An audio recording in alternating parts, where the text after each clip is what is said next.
अस्सलाम वालेकुम व्यूअर्स, आज हम आपके लिए लेके आए हैं माश की दाल बनाने की रेसिपी, जो कि बहुत ही इजी तरीका है। आप इसको ज़रूर ट्राई कीजिएगा। आज हम बनाएंगे कुकर में, तो इस तरह से बनाएंगे। सबसे पहले हम प्याज और टमाटर ऐड करेंगे और हरी मिर्च। टमाटर और प्याज कुकर में हमने डाल दी हैं। ऑयल हमने पहले ही गर्म कर लिया था। इनको हम हल्का सा फ्राई कर लेंगे। टमाटर और प्याज हमारे फ्राई हो चुके हैं।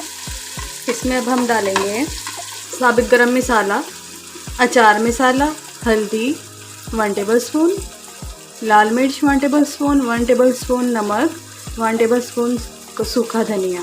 ये सब चीज़ें इसमें ऐड करेंगे। इसको मिक्स कर लेंगे। थोड़ा सा इसमें पानी डालेंगे और मसाले को अच्छे से भून लेंगे, फ्राई कर लेंगे। कुकर में ये बहुत ही अच्छी बनेगी। आप चाहें तो इसको बगैर कुकर के भी दाल बना सकते हैं। 1 टेबल स्पून लहसुन का पेस्ट डालेंगे। अब हम मसाले की भुनाई कर लेंगे। मसाला हमारा तैयार हो चुका है। अब हम इसमें दाल डालेंगे। दाल को 1 घंटा हमने पहले भिगो दिया था। दाल डाल के हम 5 मिनट मज़ीद इसको फ्राई करेंगे। जो लोग दाल नहीं खाते वो इसमें चिकन कनौर डाल सकते हैं। फ्राई हो चुकी है। इसमें 1 गिलास पानी ऐड करेंगे।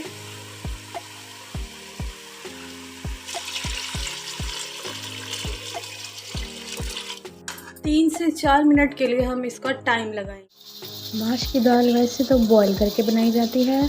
अगर आपके पास टाइम नहीं है, आप इसको कुकर में बनाएं। इस तरह से आप पूरे टाइम की बचत होगी और दाल हमारी बहुत ही जल्दी, कम से कम 15 मिनट में बन जाएगी।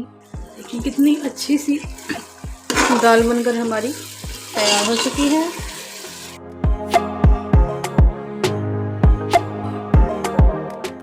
एक बाउल में दाल निकाल लें और देखिए कितनी ही मज़ेदार सी ये माश की दाल बनी है। आप भी इस रेसिपी को ज़रूर ट्राई कीजिएगा।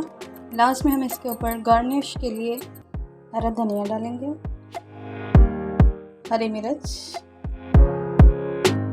इसके साथ हमें दें इजाज़त। हमारे चैनल को लाइक और सब्सक्राइब ज़रूर कीजिएगा। अल्लाह हाफिज़।